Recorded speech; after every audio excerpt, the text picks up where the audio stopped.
School കായികമേളയുടെ ഫലപ്രഖ്യാപനത്തിലെ അവ്യക്തതയിൽ പ്രതിഷേധിച്ച വിദ്യാർത്ഥികളുടെ വിലക്ക് ഇടപെട്ട് കുറുക്കോളി മൊയ്തീൻ എംഎൽഎ ഉത്തരവ് പിൻവലിക്കുമെന്ന് വിദ്യാഭ്യാസ മന്ത്രിയുടെ ഉറപ്പ്.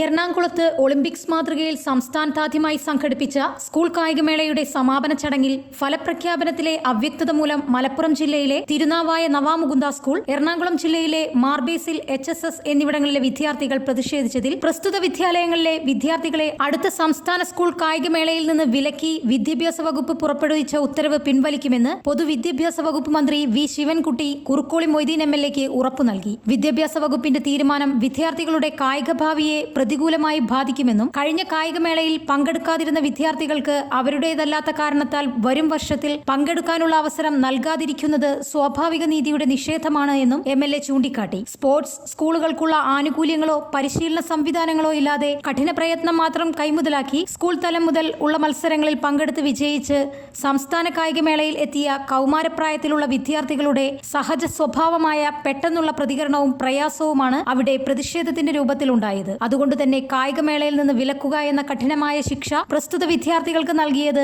വിദ്യാഭ്യാസ പ്രക്രിയയുടെ ഉദ്ദേശ ലക്ഷ്യങ്ങൾക്ക് വിരുദ്ധ സമീപനമാണ്. വിദ്യാർത്ഥികളുടെ ഭാഗത്തു നിന്നുമുണ്ടായ ഈ ചെറിയ വീഴ്ചയ്ക്ക് നൽകിയിട്ടുള്ള വിലക്ക് പിൻവലിക്കുന്നതിനും ബോധവൽക്കരണത്തിലൂടെയും മറ്റ് മനഃശാസ്ത്രപരമായ അച്ചടക്ക നടപടികളിലൂടെയും അവരെ തിരുത്തുന്നതിനുമുള്ള അടിയന്തര നടപടി സ്വീകരിക്കണമെന്നും MLA വിദ്യാഭ്യാസ മന്ത്രിയോട് ആവശ്യപ്പെട്ടതിന് മറുപടിയായാണ് വിദ്യാർത്ഥികൾക്കെതിരായുള്ള വിലക്ക് നീക്കുമെന്ന് പൊതുവിദ്യാഭ്യാസ മന്ത്രി പറഞ്ഞത്. പ്രസ്തുത സംഭവത്തിൽ അധ്യാപകർ നിരപരാധികളാണെന്നും അവർക്കെതിരെ സ്വീകരിച്ചിട്ടുള്ള അച്ചടക്ക നടപടികളും പിൻവലിക്കണമെന്നും മന്ത്രിയോട് MLA സൂചിപ്പിച്ചു. News desk news 99.